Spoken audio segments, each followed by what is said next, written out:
Are you thinking of playing your wildcard in Game Week 27? Or do you just want to know who I think the best players in the game are over the next few weeks? Well, stick with me and I'll take you through each position.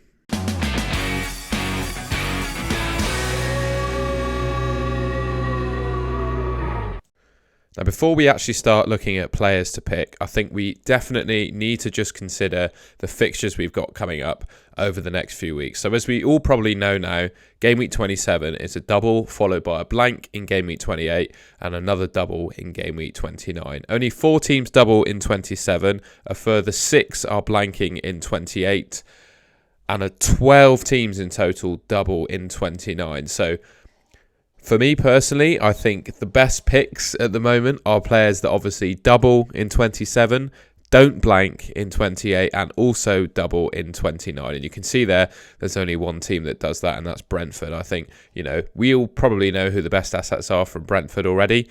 But yeah, it absolutely makes sense to probably buy yourself 3 Brentford players on this draft, just right out the bat. And also, just being cognizant of the teams that blank in Game Week 28, so the likes of Liverpool, Man City, Man United, and actually Brighton, which makes things a bit interesting for them. But yeah, those teams all blank in 28, so you don't want to go all in on those teams, just for them to blank in 28, and then you have to bench them or sell them again. So you've got to be a bit tactical about how you play it, preparing for the doubles while also keeping in mind the blank. Okay, that's enough about me rabbiting on about the fixtures. Going into the first of the picks and just looking at the goalkeeper and defenders that I've selected. In goal, I've gone for David Raya, current top scoring goalkeeper in FPL. Absolute saves magnet. I think he's averaging 5-ish saves per game. So yeah, pretty much getting the saves bonus points for every fixture that he plays. He doubles in 27, doubles in 29. Leicester at home's not the easiest fixture in the world, but wouldn't rule them out keeping a clean sheet. I mean, Southampton did it the weekend just gone. So yeah, like David Raya in goal. And now, obviously, the other goalkeeper you could probably go for is Rob Sanchez from Brighton. But given that he didn't start last weekend, I think his starting place is too at risk, whereas Raya seems to be pretty nailed, so I've gone for him. Rico Henry is the guy I've gone for from the Brentford defence, but honestly, as you can see there, I think it's a complete lottery who you pick. There's nothing really to choose between them in terms of expected returns. They're all pretty similar.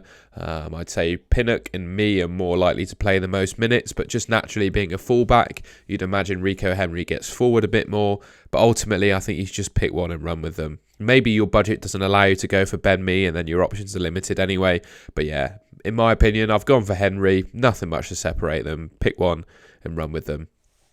The Stupinan for me is the pick of the Brighton defenders. I'd say a shout out to Lewis Dunk just for his nailedness, but I think Stupinan is probably just as nailed at the moment. Doesn't really have any competition for his position and seems to be getting forward quite nicely and getting amongst the assists. And I do expect Brighton to keep quite a few clean sheets over the next few game weeks. So I've gone with him.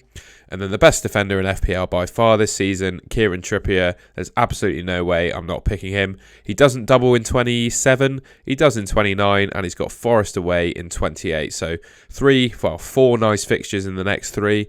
I think he's a great pick, and he's going to be starting in my wildcard team.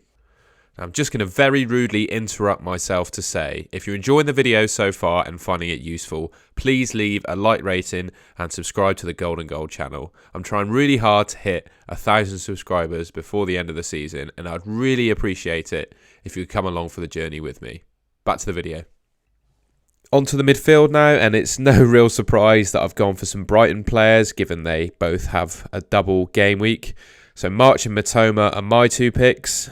Again, it's similar really to the Brentford defence in that the Brighton midfield, there are 3 genuinely pickable options and you've just got to run with 2 of them. I think in my opinion, McAllister is probably the best, but the reason I haven't gone for him is that it relies on him mainly playing the number 10 position. When he's not playing as that number 10, his attacking returns tend to dry up a bit.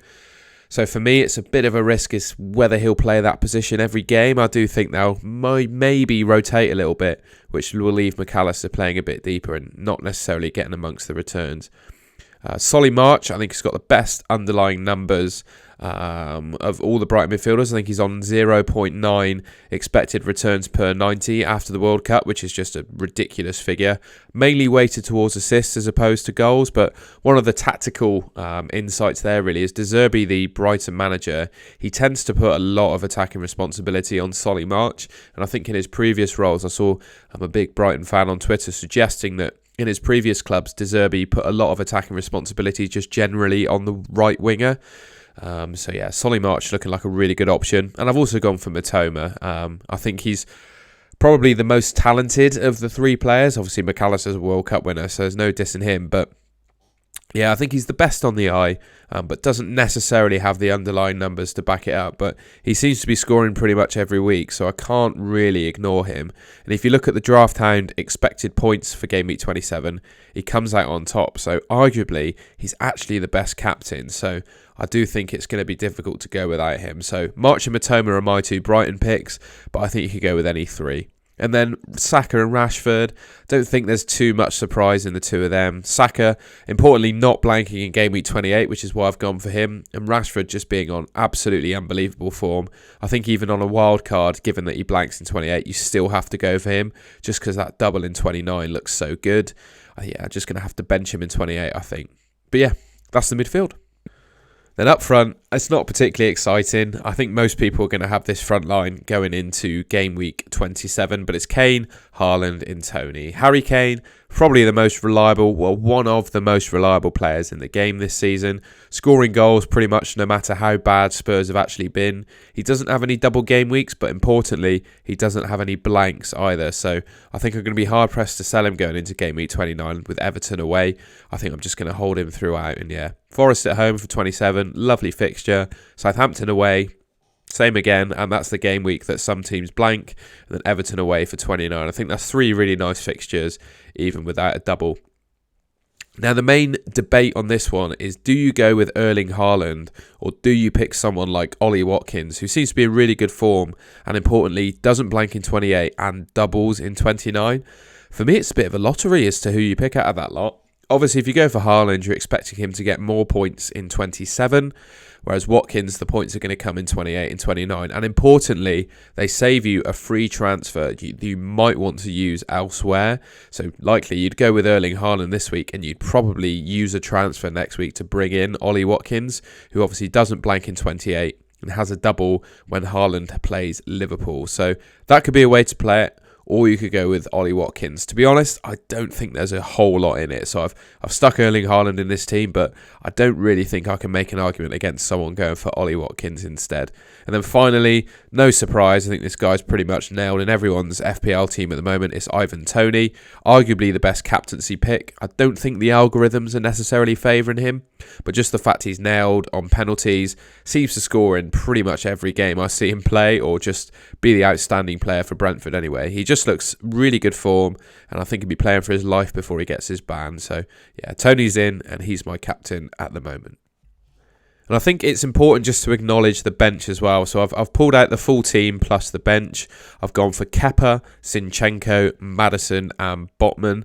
I think just looking at expected points, those are the three players that should probably be benched this week. Obviously, they're going to come into my team in Game Week 28 and not blank.